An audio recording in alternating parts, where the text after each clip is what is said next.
मैं दूसरा चैप्टर चालू कर रहा हूँ जिसमें ये 4 प्रश्न हैं और 2 टिप्पणी, और जो भी पॉइंट है वो पूरे है ना 2 वीडियो में कंप्लीट होगी। पहली वीडियो में एक्चुअली में क्या हुआ है कि दिल्ली के शहरों का विकास है मेन पॉइंट,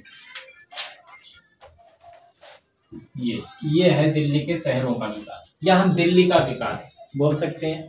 दिल्ली के शहर बने, शहरों की वजह से दिल्ली जो है एक विशाल क्षेत्र के रूप में अब हमारे सामने है, या हम जानते हैं। तो दिल्ली के शहरों का विकास हुआ कैसे? तो पहले नंबर पे आता है अनंगपुर किला, दूसरे नंबर पे आता है दिल्ली एक कोहना, और तीसरे नंबर पे ग्यासपुर किलोखरी, और चौथे नंबर पर सीरी। इसके बाद भी 2 पॉइंट हैं, तुगलकाबाद और फिरोजाबाद। तुगलकाबाद और फिरोजाबाद को मैं इसमें क्या लिखता जब मैं अभी इन पॉइंटों को ही इस वीडियो में नहीं समझा रहा, क्योंकि बोर्ड पर स्पेस नहीं है। तो ये 2 पॉइंटों को ही मैं लेके चल रहा हूँ। पहला पॉइंट बहुत छोटे में मैंने दिखाया है, इसके पीछे रीजन है क्योंकि जो मैंने इससे पहले जो वीडियो बनाई है उस वीडियो में आपको अनंगपुर किले या फिर तोमर वंश के बारे में जितना जानता है वो ही ये सब आना है इसमें, ठीक है। बात अब आती है कि प्रश्न क्या होंगे।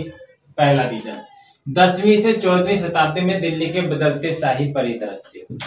तो बात 10वीं से, तो 10वीं की बात आती है तो तोमर वंश आ जाता है, और जब हम 14वीं शताब्दी की बात करते हैं तो यहाँ पे तुर्कियों का शासन हो गया।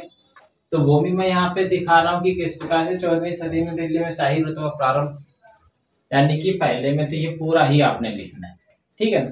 अब इसके बाद आता और क्या क्या लिखना है, तो पॉइंट टेबल बता रहा हूँ, सिंपल है, तरीके से लिख लिया जाएगा, सिर्फ पॉइंट आपको याद रखने हैं। ये तो एक ऐसी चीज है ना कि आज पढ़ा फिर एक बार एक नजर उठाई देख लिया, इसे देखने के बाद आप पूरा साथ आपके दिमाग में आ जाएगा कब कहाँ क्या लिखना है। दूसरा प्रश्न आता है एक विशाल सैन्य छावनी। अगर सैन्य छावनी की बात करेंगे ना तो आएगा पॉइंट सीरी। ये मैं अभी नहीं समझा रहा, बाद में समझाऊंगा, तो सीरी में ये पॉइंट है। और तीसरा आता है फिरोज शाह तुगलक दिल्ली की पुनर्स्थापना। अब ये तुगलकाबाद में आ जाएंगे, आगे की जो पॉइंट है वो यहाँ पे नहीं समझा रहा।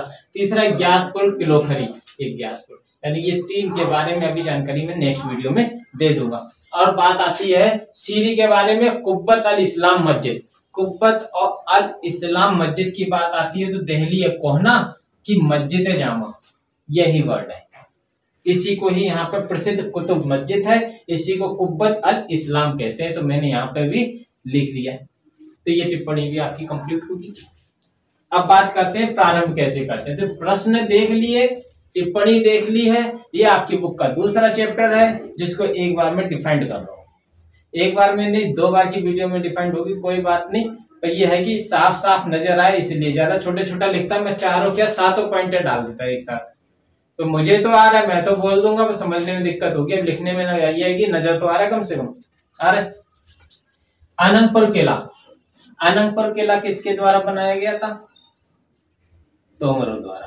अब तोमरों द्वारा, तो इसकी जो पहली बात लिखेंगे मैंने किन किन नामों से उस समय बुलाया जाता था, तो ये अनेकपुर और आरंगपुर, मैंने पुर नहीं डाला है, अनेकपुर सीधे है कि शॉर्टकट में हम समझे, अनेकपुर और आरंगपुर कहा जाता था। अब बात आती है कन्नीगम और सैयद अहमद की बात यहाँ पे मैंने डाल दिया है, ठीक है ना। कन्नीगम द्वारा और सैयद अहमद द्वारा है ना कुछ बातें बोली गई हैं। चलो भैया, तो अनंगपुर किले की बात कर रहे हैं, किसकी? अनंगपुर किले की। अनंगपुर किले की बात करते हैं तो इसका अनेकपुर और आरंगपुर कहा जाता था। अब बात आती है कि इस किले का निर्माण क्वार्टजाइट पत्थर द्वारा करवाया गया, और इसका निर्माण करवाने में कहा जाता है कि उस समय 2 शासकों द्वारा करवाया गया है, और दोनों ही शासकों के नाम क्या थे? अनंगपाल। अब बात आती है अनंगपाल एक प्रथम है एक द्वितीय है, तो कुछ का मानना है प्रथम द्वारा करवाया गया, कुछ का मानना है द्वितीय द्वारा। द्वितीय मतलब सेकंड, ठीक है।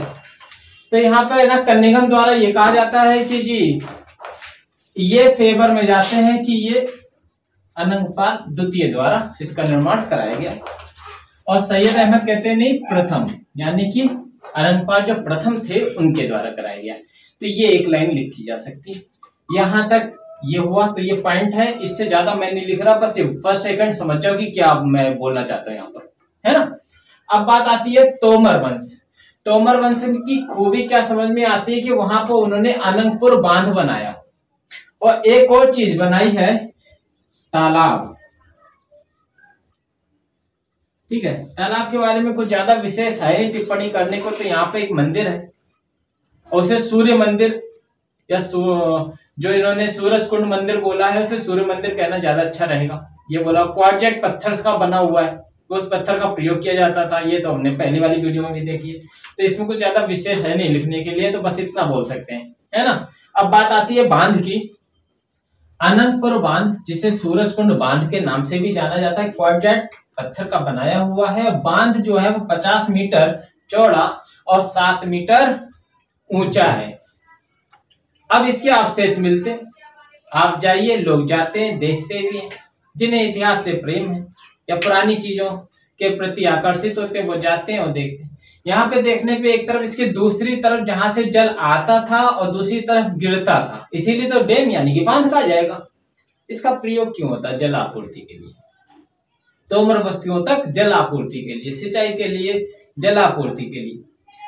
तो आज वहां पर क्या है कि जहां जल गिरता था उसके दूसरी तरफ जहां से जल आता था वहां पर क्या होता है, ये एक तरीके से बांध है, क्या रोक है ना, पानी को रोका जाता है।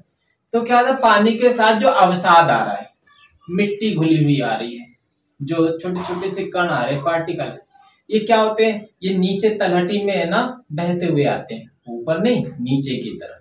अब वो क्या होते हैं, उस रुकावट की वजह से वहां जम जाते हैं। तो एक तरफ आपको अब क्या मिलेगा, एक मैदानी क्षेत्र मिलेगा, जो क्या है, एक तरीके से बताया जाता है कि उस समय जल द्वारा लाए गए जितने भी अवसादी तत्व थे ये अब मैदानी रूप में जमे हुए से दिखते हैं। तो इस प्रकार से अब इससे है ना, मैंने बहुत छोटा बोल रूप बताया है, तो इसको बड़ा किया जा सकता है। और बड़ा कैसे किया जा सकता है, क्योंकि मैंने तोमरों के बारे में बहुत ज्यादा बड़ा विस्तृत जो लेख है वो आपको सुनाया है, इससे पहले की वीडियो बताया ना। लाल कोट बताया तोमरों द्वारा किस प्रकार से है ना सूरज कुंड से है ना लाल कोट की तरफ ट्रांसफर किया गया 10 किलोमीटर, ये भी पता है, पश्चिम की तरफ। अब इस पे आने के बाद है ना किस प्रकार से तोमर किसके अधीन शासन करते रहे, ये भी पता है। तो वो सारी वीडियो जो पहले मैंने बताई ना उसमें आप ये आगे लिख सकते हो। तो ये अनंतपुर किला हो गया तोमर, क्योंकि हम तो जो पॉइंट समझाने की कोशिश कर रहे हैं वो है दिल्ली शहरों का निर्माण। तो दिल्ली शहर में तो लाल कोट भी आ गया ना, लाल कोट इसमें है नहीं, मैं एक नया पॉइंट लाल कोट दूं, इससे अच्छा लाल कोट को मैं इसी में डिफाइन करूंगा ना, क्योंकि तोमर की बात आ रही है अनंतपुर किले से। दूसरा पॉइंट आता है दहली कोहना, कोहना गलत बोल रहा हूं, कोहना, ठीक है ना। दहली कोहना की मस्जिद जामा, ये बात करते हैं मध्यकालीन दिल्ली। गौर के शहाबुद्दीन के लिए सेनापति कुतुबुद्दीन ऐबक द्वारा पृथ्वीराज चौहान के समय में उन्हें हराकर जीत हासिल की गई, ये आपको मैंने बताया। और जीत हासिल करने के बाद सर्वप्रथम क्या किया, अब इस्लामिक जो आधिपत्य कला है उसका प्रचार प्रसार या विस्तार करना प्रारंभ कर दिया गया ऐबक के द्वारा। ये बात है 1192 की, क्योंकि ये 1192, ये मध्यकालीन दिल्ली के इतिहास की बात कर रहे हैं। राय पिथौरा जो है उसका क्या किया गया था, मैंने बताया था, उसके चारों तरफ, वो तो चारों तरफ से बंद था, मंगोलों के आक्रमण से बचने के लिए, गोरों के आक्रमण से बचने के लिए, ठीक है ना, अरब और तुर्कियों के आक्रमण से बचने के लिए एक सुरक्षित पनाहगाह बनाने की स्थिति थी लाल कोट। और इस लाल कोट के चारों तरफ, कोट का मतलब क्या, कोट का मतलब है घेराव, क्या घेराव। अब इस घेराव में जो दीवारें हैं, दीवारों को क्या कर दिया गया, दरवाजों से भेद दिया गया और 13 डोर बना दिए गए, 13 दरवाजे बना दिए गए। एक दरवाजा बदायूं दरवाजा जो मुख्य दरवाजा इसका बनाया गया, वो बदायूं दरवाजे के नाम से आज भी विख्यात है और इसके अवशेष आज भी आपको मिलते हैं, ठीक है ना। सांगा राणा के द्वारा, मैंने कल बताया, राणा सब्बी के द्वारा क्या बोला गया है कि आपको अगर दिल्ली के 1000वें इतिहास की जानकारी प्राप्त करनी है तो आप क्या करिए, 1000 साल पुराने तक के इतिहास की जानकारी, आप बस लाल कोट वाला पॉइंट पकड़िए, अब उसको पढ़िए, उन्होंने साफ बोला है, ठीक है ना। उन्होंने क्या किया, यहाँ पर ना जो मुख्य द्वार है वो बदायूं दरवाजा कहलाया। अब बताया जाएगा इसको मैं कैसे डिफाइन करूं। तो ये रहा लाल कोट परिसर। लाल कोट में 13 दरवाजे बना दिए गए। इन्हें काउंट कर लो, ये कितने हैं, 13 है अबाउटली। मैंने तो ऐसे मार दिया। इसमें जो मुख्य दरवाजा है उसको बदायूं दरवाजा बोला गया। ये पॉइंट लिख दिया। अब बात आती है कि ऐबक ने जब ये सब काम किया तो इसके लिए रॉ मटेरियल चाहिए था। भाई दरवाजा तोड़ना है, दोबारा से मेहराब बनानी है, दरवाजा बनाना है। उसके लिए उसने क्या किया, जो मंदिर थे बने हुए 27 बुत खाने, अरबियों में बुत खाना बोलते हैं। बुत माने मूर्ति, बुत माने मूर्ति, और खाना मतलब एक ऐसी 4 दीवारी का कमरा जिसमें ना एक मूर्ति खड़ी हो। तो वो हमारे में क्या होता है, मंदिर होता है। हमारे में क्या, हिंदू धर्म में होता है, उसमें मंदिर होता है। मंदिर होता है, मंदिरों को अरबियों में बुत खाना बोला गया। उन बुत खानों को ध्वस्त किया गया 27, और 27 बुत खानों से मिलने वाले रॉ मटेरियल सामग्रियों का प्रयोग करके ये 13 डोर और एक मुख्य डोर बदायूं दरवाजे का निर्माण करवा दिया गया। तो इस प्रकार से लाल कोट पूरी तरीके से ऐबक के अनुरूप इस्लामिक कल्चर आधिपत्य के रूप में बदल गया। क्लियर हुआ? कोई ज्यादा टफ पॉइंट लिखे हुए। समय काल क्या है, कितना समय लगा था, समय डाल दिया मैंने 587 हिजरी महीने लगे थे। 587 हिजरी महीने से अभिप्राय क्या होता है? देखो हिजरी उनके में ना, जो हिंदू धर्म में साके संवत चलता है, ईसवी चलती है वेस्टर्न कल्चर यानी ईसाइयों में। मुस्लिमों में क्या है, मुसलमानों में, इस्लाम धर्म में क्या चलता है, हिजरी। क्या चलता है, हिजरी। ठीक है ना? तो हिजरी 587 हिजरी महीनों में, ठीक है ना? तो 587 ये हिजरी साल, हिजरी मतलब साल की बात की जा रही है, उनके महीनों में ऐसा किया गया। निष्कर्ष क्या निकला? निष्कर्ष से पहले कुछ पॉइंट बताते हैं। यहाँ पर ये आपने सुन रखे होंगे, गोर के शहाबुद्दीन के लिए ऐबक ने ना क्या है, कब्जा कर लिया। 12वीं सदी, 12वीं सदी की बात क्यों कर रहा हूँ, शताब्दी की बात, क्योंकि 1192 में ये हुआ है ना, 12वीं चल रही है ना लॉजिकली, तो लिखेंगे 12वीं सदी प्रारंभ हो गई। पूरे शहर की काया पलट की गई, ये भी क्लियर हुआ। किले के इर्द गिर्द, अब ये कौन सा है, लाल कोट परिसर था ना, राय पिथौड़ा। ये राय पिथौड़ा है। क्या है, राय पिथौड़ा। बच्चे इसमें भी है ना बात बोल देंगे, क्या है लाल कोट, लाल कोट कह रहे, लाल कोट नहीं है तो राय पिथौड़ा। राय पिथौड़ा है क्या, लाल कोट ये था तो राय पिथौड़ा ये था। 13 किलोमीटर इसको रेडियस में बढ़ा दिया था। किसने बढ़ा दिया था? यहाँ पर राय पिथौड़ा लाल कोट है। लाल कोट जो है वो राय पिथौड़ा के रूप में कन्वर्ट हुआ है पृथ्वीराज चौहान के समय में। उसका है ना प्रांगण बड़ा क्यों किया गया, तो उसके पीछे भी मुख्य कारण था। एक तो क्या है, सुरक्षा के मापदंड से सैन्य चौकसी का भी निर्माण करना था।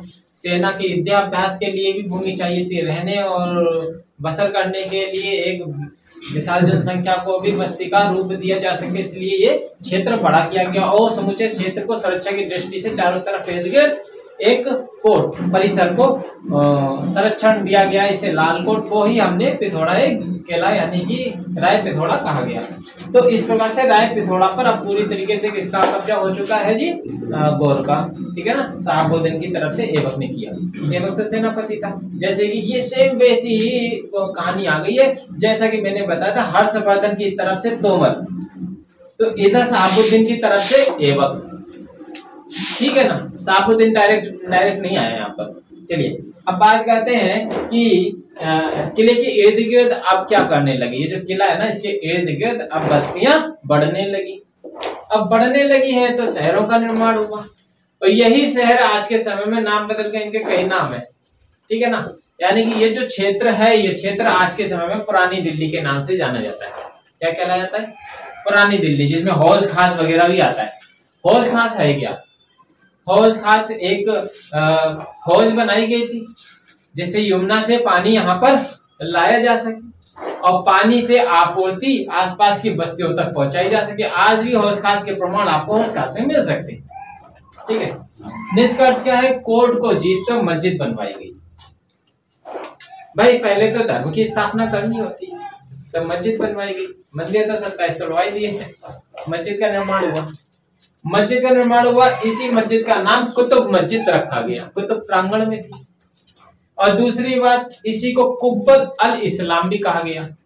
इसी में थोड़ी सी एक जानकारी, निजामुद्दीन औलिया क्या कहते हैं कि ये एक पाक मस्जिद है, क्योंकि यहाँ पर बहुत से पाक सूफी संतों के कदम पड़े।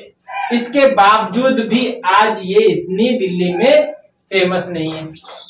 निजामुद्दीन औलिया ने कहा, फिर भी कारण क्या है? इससे ज्यादा मालूम है क्या हुआ? निजामुद्दीन औलिया को समर्थन मिला। निजामुद्दीन औलिया की जहां दरगाह है ना, वहां पर ज्यादा भीड़ है। यहाँ समझ में आ गया? और इस पर ज्यादा विशेष ध्यान नहीं दिया गया। शाहजहां ने आके है ना जामा मस्जिद का निर्माण कर दिया। आज जामा मस्जिद पर ज्यादा लोगों की आस्था है, इस पर नहीं। चलो, ये तो मैंने इसके बारे में जानकारी दी। अब बात आती है दिल्ली में अब ये रुतबा चालू हुआ इस्लाम धर्म का। और ये इस्लाम धर्म का रुतबा कब से चालू हुआ? सन 1192 से। और 1192 के बाद से ये रुतबा 14वीं शताब्दी तक जब पहुंचा है तो इसका नाम पुरानी दिल्ली हो गया। अब पूरी तरीके से दिल्ली जो है इस्लामिक वेशभूषा में कन्वर्ट हो चुकी। जनसंख्या वृद्धि होना, किले के इर्द गिर्द नगरों का विस्तार किया जाना, इनको एक नाम दिया जाना। बाद में पता चला कि जनसंख्या बढ़ गई है, पानी की कमी हो रही है, तो इसको देखते हुए तात्कालिक शासकों ने क्या किया कि लोगों को स्थानांतरित किया और यमुना के किनारे नगरों की स्थापना करने के लिए विवश हो गए। अब नगरों की स्थापना जो हुई है, इन्हीं नगरों को में क्या हुआ कि इन नगरों में जो गली और कूचे थे, नगर जो थे, ये जो यमुना के किनारे जो आज के जो क्षेत्र हैं, इनको नगर उस समय सोचकर निर्माणित किया गया था, पर इनको आज के समय में गलियों कूचों के नाम से या लोगों के नाम से जाना जाता है। उनके नाम उस समय के पड़े हुए हैं।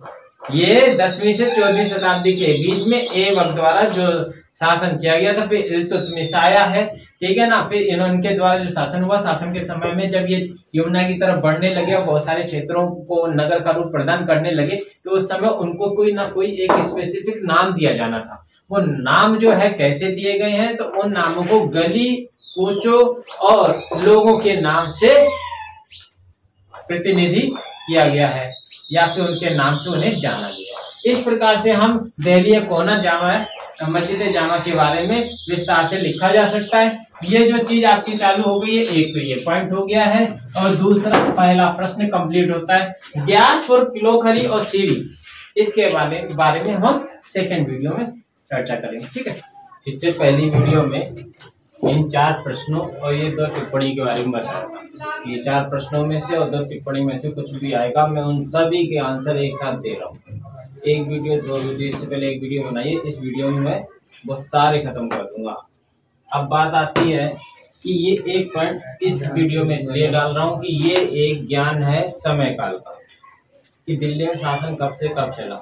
10वीं से लेकर 14वीं शताब्दी के बीच में दिल्ली के निर्माण की पृष्ठभूमि रखी गई है। 10वीं से लेकर 14वीं शताब्दी, ठीक है ना।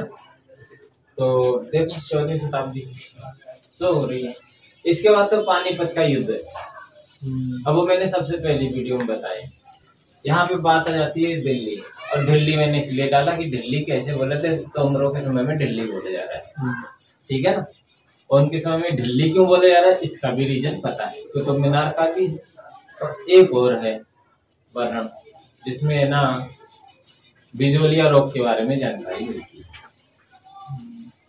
अब यहाँ पे मैंने शासनकाल ये है हेडिंग, ठीक है ना, इससे मतलब नहीं है, ये तो मैं सिर्फ दिल्ली की हेडिंग में। नंबर 1 आता है राजपूतों का शासन 1130 से 1145। अनंग पाल डाला है, आगे तोमर आप लिख सकते हैं, आप जानते होंगे तोमर, ठीक है। अब ये तोमर किसके अधीन काम कर रहे थे, ये परफेक्ट नहीं बोल सकते, प्योरली नहीं बोल सकते, सिर्फ तोमर ही शासन था। तोमरों का शासन था भी आप किसकी तरफ से कर रहे थे, जिसकी तरफ से कर रहे थे वो थे हर्षवर्धन। तो डायरेक्ट इनडायरेक्ट समझ में आता है, ये कन्नौज से शासन था दिल्ली में, है बहुत बड़ी बात है। इसके बाद है ना राजपूतों के बाद राजपूत चौहानों के अंडर आ गए, ये बताया था। चाहमान डाला है, चाहमान और चौहान आप जो चाहे वो लिखें। चाहमान आपकी दिल्ली यूनिवर्सिटी द्वारा दी गई बुक में प्रदर्शित है। 1165 1192 तक शासन चला। इसमें से है ना जो प्रमुख शासक है उसका नाम बता रहे हैं पृथ्वीराज चौहान। समय काल बताया गया है कि कब से कब तक उन्होंने शासन किया। ये समय तो 1192 याद रहता है। क्यों 1192? तो मैंने बताया है कि कुतुबुद्दीन ऐबक के अंडर में आ गया लालकोट। कई बार 1192 आया तो समझ में आ जाता है पृथ्वीराज चौहान का शासन 1192। लालकोट वाला परिसर है इसमें। तो इसके बाद आता है तुर्की। तुर्की थे ये, तो तुर्कियों में शासन आया कुतुबुद्दीन ऐबक, जिसके बाद आया शमसुद्दीन इल्तुतमिश, फिर आया है रजिया का, फिर गियासुद्दीन बलबन। ठीक है ना।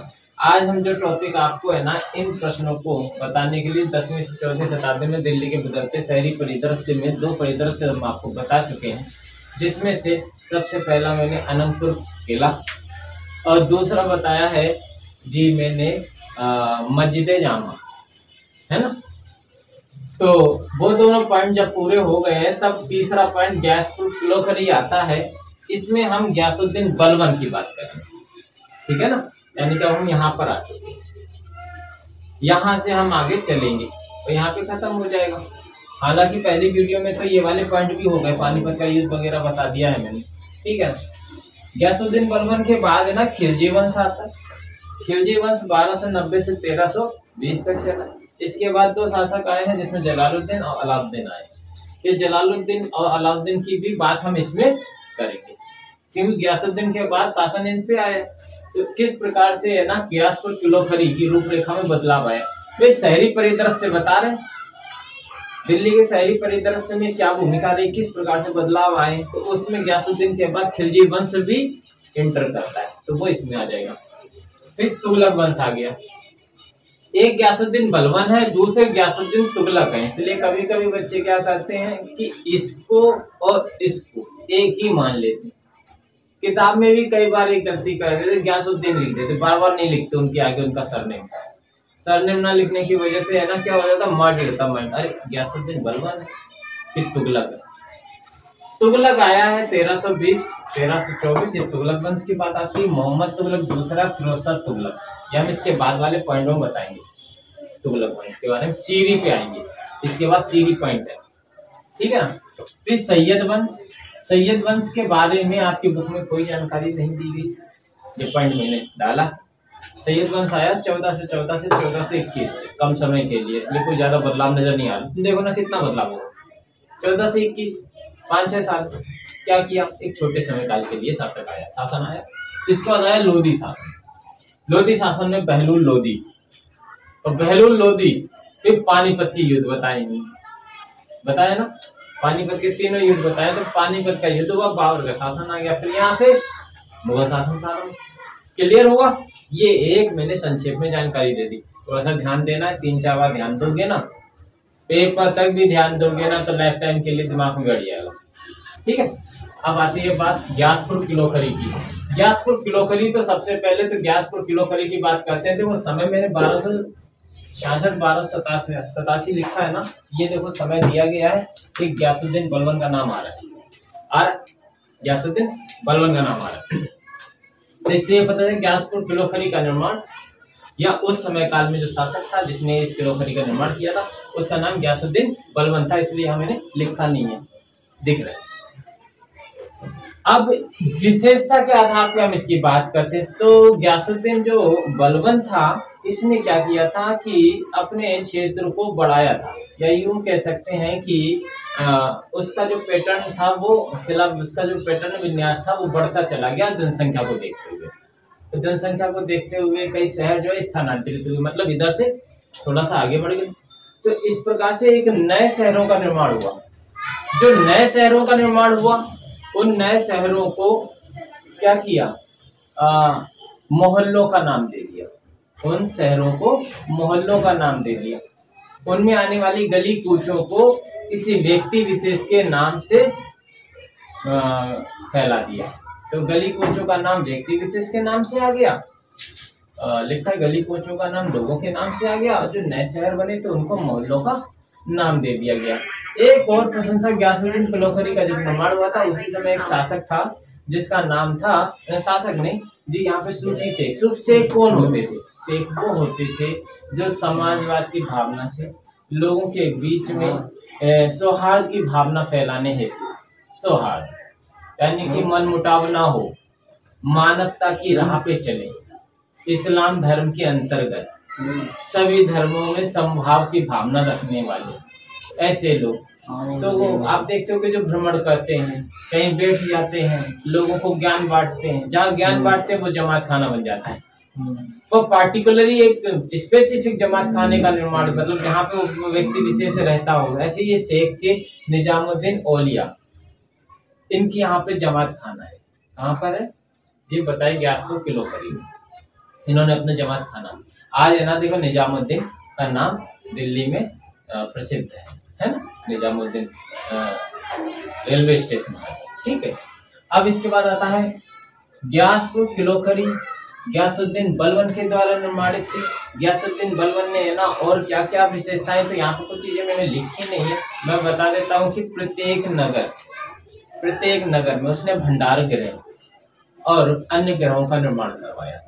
और हर जो भंडार गृह बनाया था, उस भंडार गृह में उसने है ना युद्ध सामग्रियां रखवाई थी, ठीक है ना।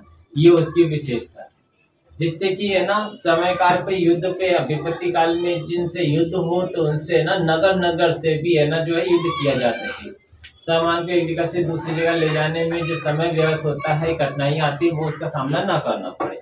तो और दूसरी बात, उसी के समय में है ना बहुत से चेक पोस्टों का निर्माण करवाया गया था। चेक पोस्ट मतलब आज के समय में भी है ना सामाजिक ढांचे को सुरक्षित और सुव्यवस्थित रखने के लिए क्या है, पुलिस प्रशासन। तो इसी प्रकार है ना उस समय भी उसने अपने चेक पोस्ट बनाए थे और उन चेक पोस्टों पर उसने अफगानों को तैनात किया था, ठीक है। ये कुछ पॉइंट यहाँ पे लिखे नहीं है, पर मेरी साउंड में, मेरी क्लियरिटी में ये कंफर्म हो गया। समय का मैं या फिर बोर्ड में स्पेस का मैं इसीलिए इतनी सारी चीजें नहीं लिखना, बता दिए मैंने, इनके बारे में लिख सकते हैं। बलबन, जो ग्यासुद्दीन बलबन था, इसके बाद इसकी जगह जिसने जो उत्तराधिकारी बैठा उसका नाम था उत्तराधिकारी 1287 से 1290 तक जिसका शासनकाल रहा है, उसका नाम था मुइजुद्दीन केकुवाद। मुइजुद्दीन केकुवाद लर्न करना होगा, क्योंकि पॉइंट ही है हमारा ग्यासपुर किलोखरी। तो ग्यासपुर किलोखरी जैसे शहर को किस प्रकार से प्रत्याभूत करते हुए एक बदलाव की श्रेणी में लेके गए हैं, तो इसीलिए हमें इनका भी नाम याद रखना पड़ेगा। क्या नाम है? मुइजुद्दीन केकुवाद। एक नए परकोटे से घिरा, परकोटा मैंने बताया घेराव है, दैट्स मींस हम अपनी सुरक्षा हेतु एक घेराव बनाए और बीच में हम रहे, सामाजिकरण बनाए, समाज की व्यवस्था रखें। तो उस नए परकोटे से घिरा हुआ एक महल का निर्माण करवाया था। इसी को किलोखरी का या फिर है ना इस किलोखरी का महल कहा जाता है। और दूसरी बात, किलोखरी की नींव तो रख दी थी, मैं ये नहीं बोलूंगा नींव, ये तो इसी समय रख दी गई है, पर वो स्पेसिफिक पार्टिकुलर पहचान में कैसे आएगा जब उसे घेराव देंगे। तो परफेक्टली घेराव की अगर बात करते हैं तो वो तो मुइजुद्दीन केकुवाद ने दिया, इसीलिए वर्ड लिखा, एक नए परकोटे से घिरे महल का निर्माण कराया गया है, ठीक है ना।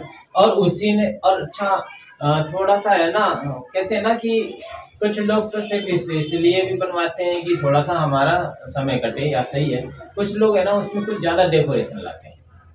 डेकोरेशन जो चीज है ना, वो चीज क्या बताती है कि थोड़ी और सौंदर्य बढ़े या सुंदर दिखे या फिर अट्रैक्शन, आकर्षण का पॉइंट बिंदु बने। तो इस उद्देश्य से इसने जब ये नए परकोटे से घिरे महल का निर्माण करवाया तो संगमरमर का भी उपयोग करवाया, और यहीं से एक नए शहर का रूप निकला है। इसे शहरे नौ बोला गया है। अब शहरे नौ का शाब्दिक अर्थ क्या है? शहर, नया शहर, क्या कहते हैं? नया शहर। तो ये नया शहर बन के आया। इसके बाद जो शासक आया उसका नाम है जलालुद्दीन फिरोज खिलजी। देखो खिलजी वंश मैं यहाँ पर दिखा रहा हूँ, मैं ग्यासुद्दीन बलबन की बात कर रहा हूँ। इसके और इसके बीच में एक नाम और है जिसका शासन आया, तो वो तो इसका उत्तराधिकारी था ना। तो मैंने फिर है ना वो इसका उत्तराधिकारी था एक तरीके से, पर है ना प्रमुखता की दृष्टि से उसे नहीं दर्शाया। उत्तराधिकारी था तो इसलिए उत्तराधिकारी को मुइजुद्दीन केकुवाद, इसके बीच में एक शासक आया। फिर इसके बाद ये तुर्कियों का शासन खत्म होता है, खिलजी वंश का शासन चालू होता है। तो इसलिए खिलजी वंश यहाँ से यहाँ तक तो हम सीधी सी बात बोलेंगे, ऊपर जो भी चीज बताई गई है वो तुर्की शासन के अंतर्गत आती है। इसके बाद शासन किसके अधीन आ गया? नीचे नीचे जो शासन आ गया है वो आ गया खिलजी वंश का। और खिलजी वंश में जलालुद्दीन नाम लिखता है। जलालुद्दीन का पूरा नाम क्या हो जाएगा? जलालुद्दीन फिरोज खिलजी वंश से खिलजी। ठीक है। शासन कब से? 1290 से 1296। देखो रिप्रेजेंट है यहाँ पर। ठीक है, 1290 से 1296 तक इसी में। अब मैंने है ना ज्यादा इसके बारे में आप क्या लिखोगे?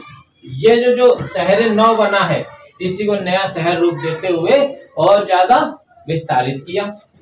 चित्रों की शुरुआत की, सौंदर्य की बात की है मैंने। सौंदर्य की बात तो इधर से मोइनुद्दीन के बात से ही चालू हो गई थी। चित्रों की यानी कलात्मक, दीवारों पे मेहराब चित्र, संगमरमर पे खुदाई, उत्कीर्ण करते हुए कई प्रकार के चित्र जो एक तरीके से आकर्षण का भाव पैदा करें। तो चित्रों की शुरुआत चालू। सुरक्षा के लिए 4 दीवारियों का निर्माण करवाया और उद्यान यानी कि जगह जगह पे उद्यान बनाए जो उस क्षेत्र के आकर्षण, यानी कि एक किसी बिल्डिंग के आकर्षण के लिए तो चित्र होते, पर उस पूरे क्षेत्र को आकर्षित बनाने के लिए उद्यान, है ना, उद्यानों का निर्माण हुआ।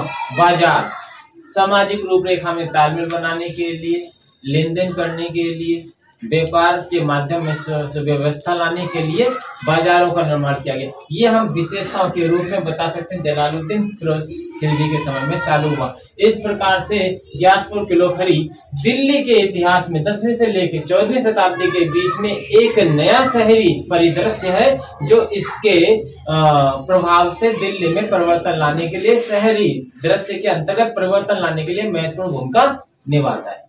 ठीक है, ये एक पॉइंट हुआ। इसके बाद हम बता रहे हैं अब सीरी के बारे में। तीसरा पॉइंट तक कंप्लीट कर लिया था। पॉइंट का नाम, तीसरे पॉइंट का जो नाम था वो था किलोखरी। अब जो चौथा पॉइंट है वो है सीरी।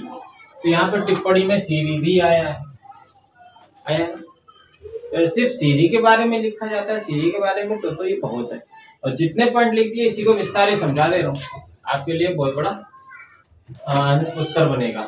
अब बात करते हैं हम जो थे किलोखरी के लिए ग्यासुद्दीन और खिलजी तक सीमित हो गए। खिलजी वंश में जलालुद्दीन, अभी खिलजी वंश चल ही रहा है। यानी देखा जाए तो किलोखरी का इतिहास लेते हैं और हम सीरी का इतिहास लेते हैं, तो इन दोनों में मर्ज नाम जो आता है, मर्ज जो होता है वंशावली, वो खिलजी वंश है। खिलजी वंश में इससे पहले हमने जलालुद्दीन तक पढ़ा था। जलालुद्दीन का उत्तराधिकारी अलाउद्दीन खिलजी आया। कौन आया? अलाउद्दीन खिलजी। अलाउद्दीन खिलजी ने करा क्या, हम बताते हैं यहाँ पर कि दिल्ली पहले सबसे पहले बसी का है कुतुब क्षेत्र के रूप में। ये सबसे पहले पढ़ा हमने। कुतुब जो क्षेत्र है, कुतुब मीनार के आसपास मेहरौली का जो गढ़ है वो था, वो परगना, वो कोटा, वो लाल कोटा, वो पढ़ते हैं हम तो उससे पता चलता दिल्ली वहां से प्रारंभ होती है। अब अगर हम उसी को केंद्र बिंदु मान ले तो मैंने इसीलिए एक डायग्राम बनाया। नीचे की तरफ हमेशा डायग्राम में हम क्या है, ज्योग्राफिकल हम पढ़ते हैं, मैप में हम क्या बनाते हैं, ये दक्षिण रहता है, ये आपका पश्चिम है, ये आपका पूर्व है और ऊपर आपका उत्तर है। ऐसे ही है ना। अगर इस सेंटर पॉइंट को हम कुतुब क्षेत्र माने तो इससे ये जो एरिया इधर का निकलेगा ये उत्तर और पश्चिम, उत्तर और हाँ पूर्व, उत्तर पूर्व के की तरफ जो है वो है सीरी। क्या है? सीरी। सीरी जो है वो सबसे पहले, इसका नाम सीरी को बाद में नाम मिला है। सीरी इससे पहले इसको लश्करगाह कहा जाता था। क्या कहा जाता था? लश्करगाह। और इसे लश्करगाह क्यों बोला? लश्करगाह एक क्या है, सेनाओं और सैन्य आयुध यानी सामग्रियों का यहाँ पे भंडार रहे, और इसको इसलिए एक विशाल सैन्य चौकसी के रूप में निर्माण किया जाता था कि उस तरफ से आने वाले आक्रमणों को रोका जा सके। इसलिए अलाउद्दीन खिलजी के समय में इस लश्करगाह का निर्माण किया गया था। इतिहास के पटल पे इतिहासकार बस इस बात को लेकर विस्मयवाद से घिर गए हैं कि इतनी महत्वपूर्ण क्षेत्र, इतना महत्वपूर्ण जो एक तरीके से इतिहास का बिंदु जो आज विलुप्त है या फिर जिसके संबंधित कोई ज्यादा प्रमाण नहीं मिल रहे। चलो, पुरातत्वविद से विस्मय कारण में घिरे हुए। यहाँ पे सीरी की बात करते हैं, लश्करगाह कहते थे। अलाउद्दीन खिलजी जिसका शासनकाल है जो है वो 1296 से 16 तक चला है। इस बीच में उसने 1299 में इसका निर्माण कराया था। अब निर्माण कराने के पीछे अब हमें आगे लिखना, आखिर निर्माण क्यों कराना पड़ा। भारत लेते हैं, भारत के अगर हम जाते हैं उत्तर पूर्व की तरफ तो देखते हैं नेपाल, नेपाल के उस तरफ जी क्या जाता है जी हिमालय पर्वत, हिमालय पर्वत की तरफ चीन, और चीन के उस तरफ मंगोल। यही है ना। हम उस समय की अगर बात करें तो चीन की पृष्ठभूमि कोई ज्यादा मजबूत नहीं थी। पृष्ठभूमि किसी की मजबूत थी तो वो कौन थे, वो थे मंगोल। मंगोलिया नाम सुना होगा, मंगोल, चंगेज खान का नाम आ जाता है। वहां से अक्सर हमले होते थे। चंगेज खान एक क्रूर शासक के रूप में जाना जाता था, जो अक्सर है ना कबीला प्रधान क्षेत्र था। ये भी एक कबीले से संबंध रखता था, है ना। तेमुजिन नाम था इसका। चंगेज खान का बचपन का नाम तेमुजिन था। ये भी पढ़ा होगा, या आपको 11th में या 12th में पढ़ाया गया है। वो क्या करता है, वहां से हमले होते थे। तो यहाँ पर कबीलों की बात करते हैं तो 2 कबीले हैं, एक है ओगेतई और दूसरा चगतई। ये खाना बदोश कबीले हैं और इनका अक्सर क्या हुआ करता था कि ये खाना बदोश थे, भ्रमण करते थे, मध्य एशिया तक आना जाना था इनका। और मध्य एशिया तक आना जाना था तो भारत के दिल्ली जैसे क्षेत्र में इनका आना जाना हुआ। यहाँ के बाजारों से चीजों को खरीदना और वस्तु विनिमय प्रणाली हुआ करती थी, तो उसके अंतर्गत ये बाजारों का भ्रमण करते थे। इनके आने जाने की वजह से मार्ग प्रशस्त हो गया। किनके लिए, मंगोलियाओं के लिए। अब मंगोल आक्रमण के लिए रूपरेखा जैसे ही मिली, कोई जा रहा है तो रास्ता बता रहा, जानकारी दे रहा, जानकारी मंगोलों तक पहुंच रही, मंगोलों ने आक्रमण करने की सूझ पैदा करी। और इस प्रकार बताया जाता है कि 2 बार घेरेबंदी कर लिए दिल्ली की मंगोलों ने, 2 बार घेरेबंदी कर लिए। इससे पहले है ना अलाउद्दीन खिलजी क्या था, वो मंगोलों को लेके ज्यादा चिंतित नहीं था, या यूं कह सकते हैं वो अपने साम्राज्य को और ज्यादा फैलाने के उद्देश्य से सेनाओं को दूर दूर भेजने के प्लान बना रहा था। तो बताते हैं कि जैसे 2 बार जब दिल्ली की घेरेबंदी हो गई तो बंदा जाग ही जाएगा। अलाउद्दीन खिलजी भाई है ना, जो इस परिस्थिति से अनजान था, अब वो इस परिस्थिति को लेके जैसे ज्ञान में आया, उसने क्या किया कि सेना को दूर भेजने का जो अपना प्लान था अपने साम्राज्य को बढ़ाने को लेकर, वो कैंसिल किया। इसलिए मैंने पॉइंट मारा है कर, ठीक, लर्न रहेगा। तो उसने इसकी जगह पे क्या किया, उसने दारुल खलीफा को अपनी राजधानी बनाई।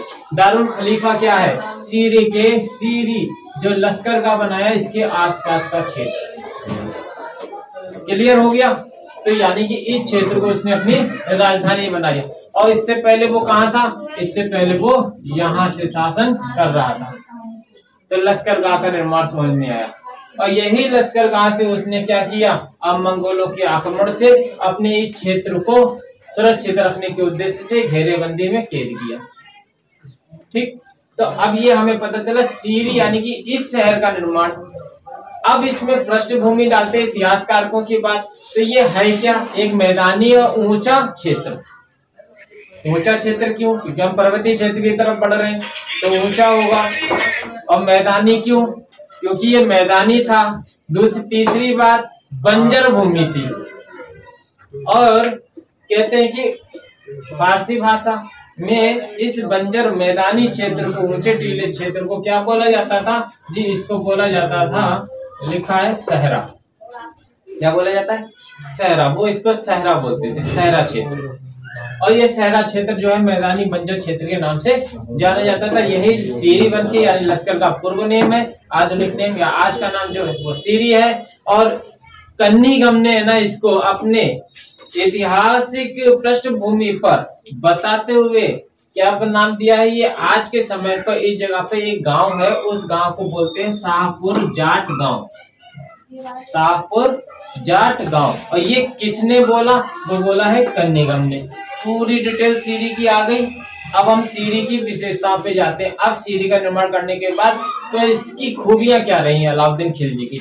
अलाउद्दीन खिलजी की जो खूबी रही, उसने पुरानी दिल्ली के किले का भी निर्माण कराया।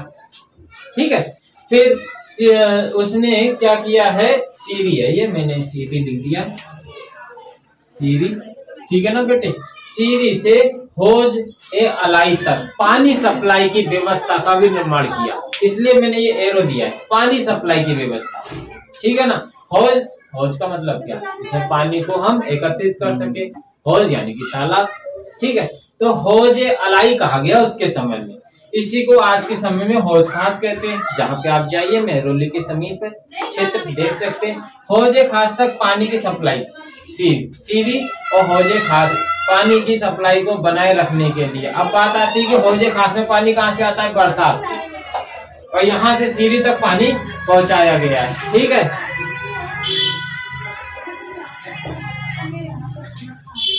अब बात यहाँ पे आ जाती है कि हौज ए खास क्या जो है वो क्या है, एक वर्गाकार।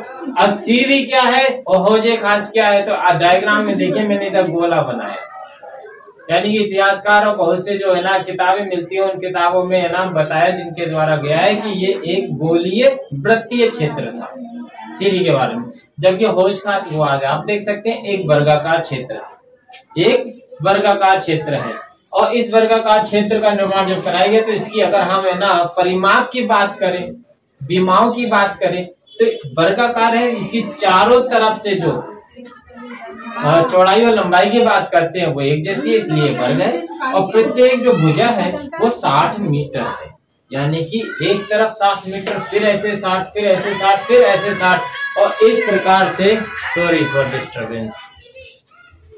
इसके आसपास ये कितने क्षेत्र से घिरा हुआ है, तो ये जो है वो 70 एकड़ से 70 एकड़ भूमि आसपास जो है वो 70 एकड़ भूमि है, और प्रत्येक भुजा 7 मीटर है। इस प्रकार से इस हौज खास का निर्माण कराया गया। इसमें जल एकत्रित होता है, इसी जल का प्रयोग सीढ़ी तक पहुंचाने के लिए, और सीढ़ी से इधर तक, सीढ़ी तक पहुंचाने के लिए बरसाती जल का प्रयोग करने के लिए किया गया। एक बात और रही दिमाग में उतर रही है बताने के लिए, हाँ, कि इसका निर्माण करने के लिए चट्टानी मजबूत पत्थरों की जरूरत थी। तो चट्टानी मजबूत पत्थरों की है ना उपयोगिता रिज से हो गई। अरावली पर्वत श्रृंखला है, और मैंने आपको इससे पहले की वीडियो में बताया गया है कि यहाँ पे वो पत्थर प्राप्त होता है जिसकी क्षय क्षमता कमजोर है, यानी कि जल्दी क्षय खत्म नहीं होता, मजबूत है वो। उस पत्थरों का प्रयोग करते हुए इसका निर्माण कराया गया है, और कुतुब क्षेत्र को घेराबंदी करने के लिए, सीरी को लश्करगाह बनाने के लिए। अब यहाँ पे तुगलक वंश आ गया है 1320-1314 के बीच इस समय में। और इतनी सी पृष्ठभूमि में दिल्ली में जो शहरी परिदृश्य है वो किस प्रकार से बदलता है, उसके लिए एक पॉइंट आता है तुगलकाबाद। तुगलकाबाद के लिए ये चीज है, ठीक है।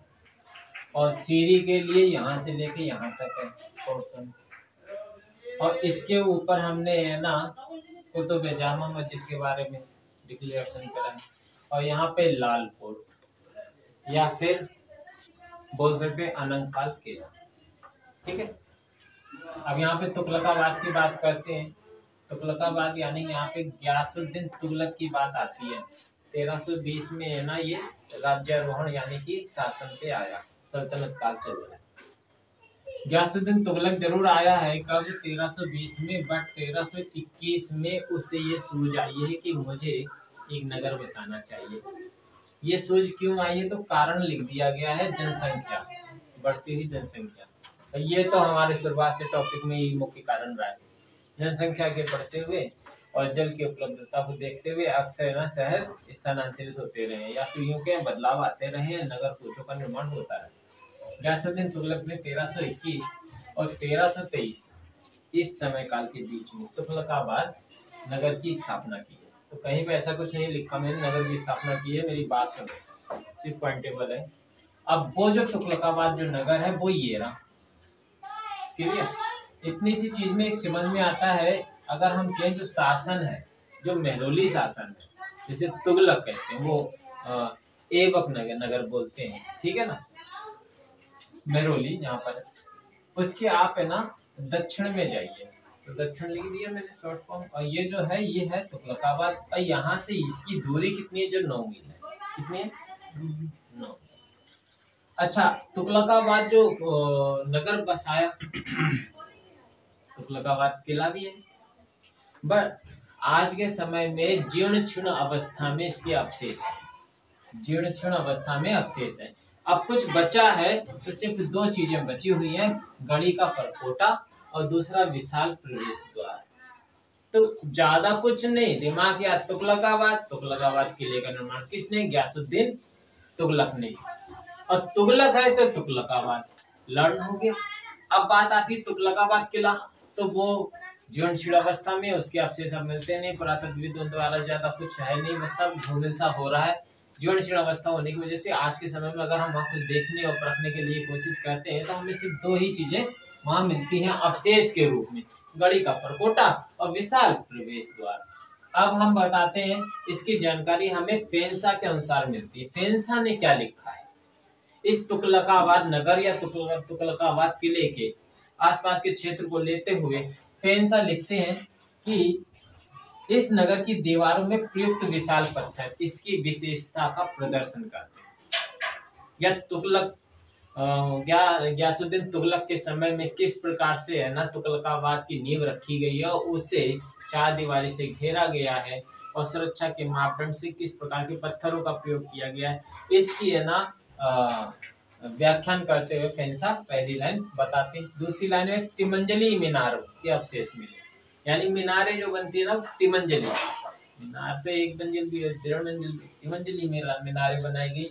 ये विशेषता ऊंचे छज्जे कक्ष, यानी कि अगर देखा जाए मस्जिदों में देखा गया है, मस्जिदें हैं चारों तरफ से चार पिलर हैं या दीवारें, तो छज्जे बहुत ऊंचे बने हैं, ठीक है। तो वो एक है ना, और ऊंचे छज्जे बने हैं तो दरवाजा भी ऊंचा होगा, लॉजिकली है। तो ऊंचा दरवाजा है, ऊंचे छज्जे। ऊपर की तीनों लाइनों को अगर मर्ज किया जाए तो हम बता सकते हैं दिए हिस्सों से एक मार्ग काटकर इनसे ही जो चीजें बनाई है, दीवारों में विशाल पत्थर है भी हैं, तिमंजली मीनारे भी हैं, ऊंचे छज्जे हैं, बड़े दरवाजे, इन्हीं के बीच में से एक मार्ग काटकर बनाया गया है जो जल भंडार की ओर जाता है। कहाँ जाता है? जल भंडार। जल भंडार वाली बात करें तो बावली है ना, जहाँ पानी भरा जाता होगा, तो गहरी बावली का निर्माण किया गया।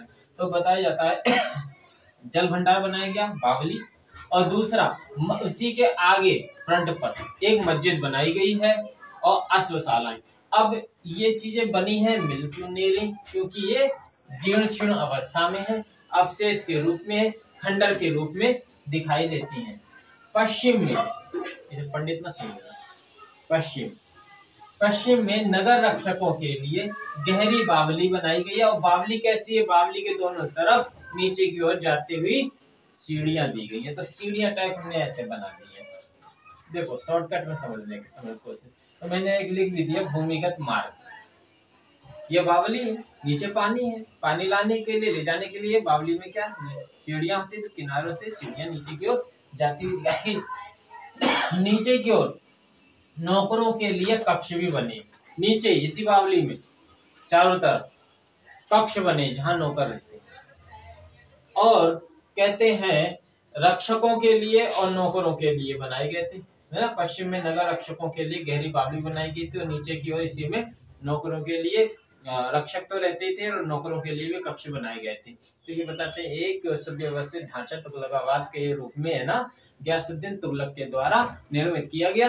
कब? 1321 से 1323 के बीच में। अच्छा, इसमें फेंसा का नाम याद रखना। अगर कुछ जानकारी हमें अवलोकित करनी होती है तो फेंसा के अनुसार क्या बताया गया तो उसके अनुसार ये लिखा गया है। इसके बाद बताया मोहम्मद बिन तुगलक का शासन आ गया, तो नाम आगे दिया गया। मोहम्मद बिन तुगलक राज्यारोहण हुए, उन्होंने शासन आगे बढ़ाया। इस प्रकार से इनके शासन के बाद ज्यादा कुछ नहीं है, फिरोज शाह तुगलक का शासन आ गया। किसका आ गया? फिरोज शाह तुगलक का। अब इनके बारे में हम पढ़ेंगे। जब गयासुद्दीन तुगलक के बाद इनका उत्तराधिकारी मोहम्मद तुगलक आया, और मोहम्मद बिन तुगलक जब आ गया है तो उसके समय काल के बारे में कुछ जैसे जानकारी देते हुए सीधे फिरोज शाह तुगलक की जानकारी देते, क्योंकि इन्होंने अब है ना नगरीय ढांचे के और शहरी परिदृश्य में कुछ बदलाव लाने की कोशिश की है। तो इसलिए फिरोज शाह तुगलक ने बनाया है फिरोजाबाद। क्या बनाया? फिरोजाबाद। तो नेक्स्ट पॉइंट अब फिरोजाबाद पढ़ लेंगे। तो ये अब तरीके से दिल्ली का पूरा 10वीं से 14वीं शताब्दी का परिदृश्य हो जाएगा, ठीक है। तो अब हम बताने जा रहे हैं फिरोजाबाद।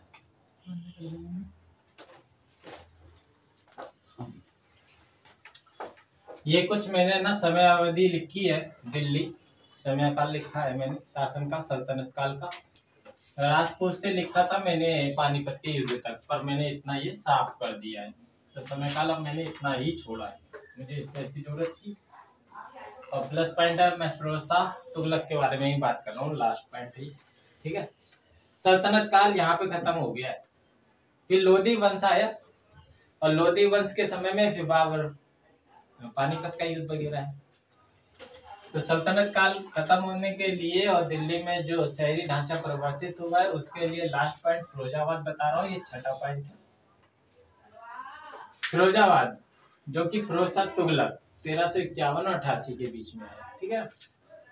ये तोमर वर्ड जो है वो उस तरफ है, ये इसमें अटैच ना करिएगा, ठीक है।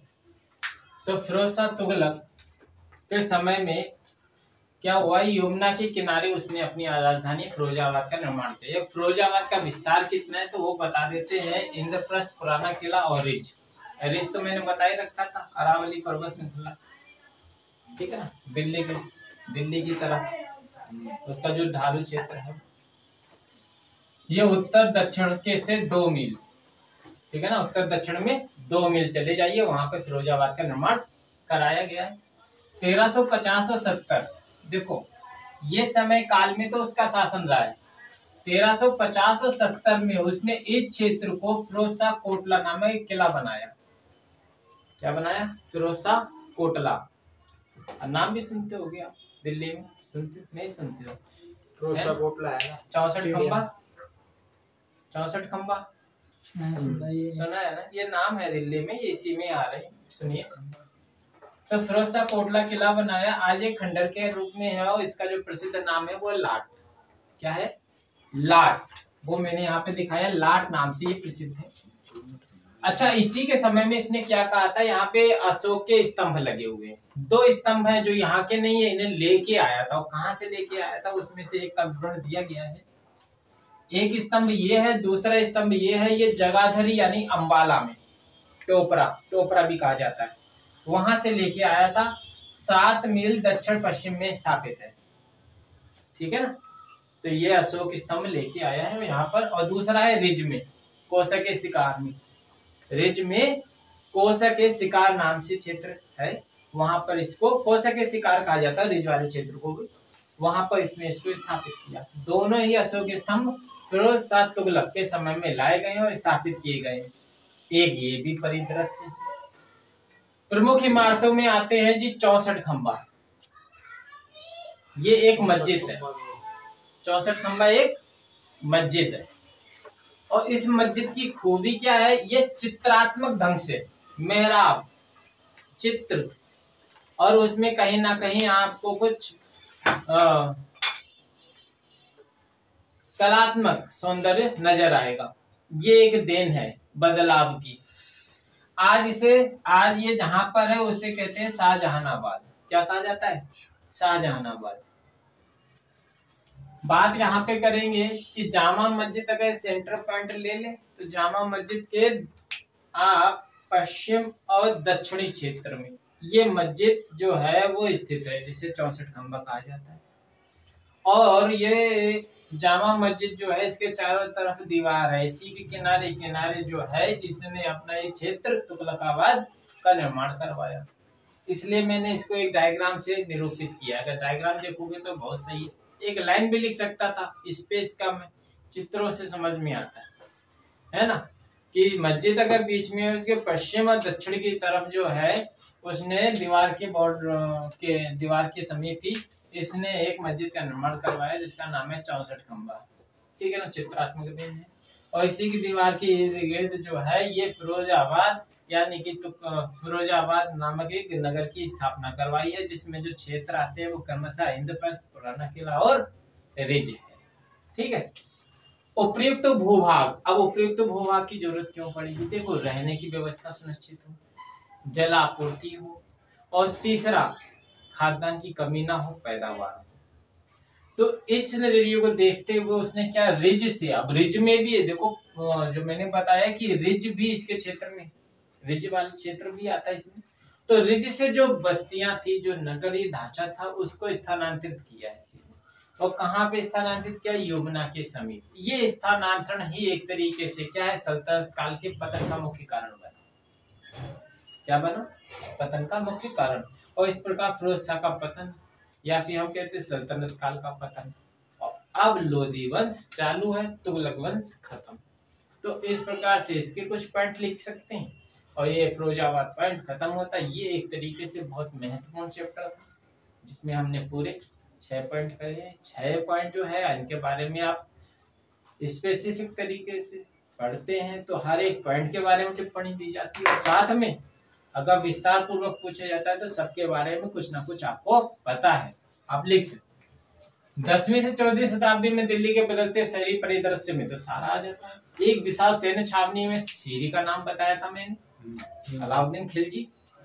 और फिरोज शाह तुगलक दिल्ली का पुनर्स्थापक, ठीक है ना, ये फिरोज शाह की बात आ गई, दिल्ली का पुनर्स्थापक, ठीक है ना, क्योंकि स्थानांतरित किया क्षेत्र को, स्थानांतरित, ये पुनर्स्थापक की वजह से दिल्ली एक नए सिरे से उभर के आई है। फिर लोधी वंश आया, लोधी दिल्ली। अब यहाँ पे दिल्ली जो है वो एक तरीके से बदलाव की स्वर्णिम, क्योंकि पतन का मुख्य कारण। तो ये लिखा ना, दिल्ली की पुनर्स्थापना हुई है इसके बाद एक तरीके। उससे पहले सल्तनत काल है, सब सल्तनत काल के अंतर्गत समझा जा रहा है। ग्यासपुर किलो खरीद बताया ग्यासुद्दीन के बारे में, किलो खरीद, ठीक है ना।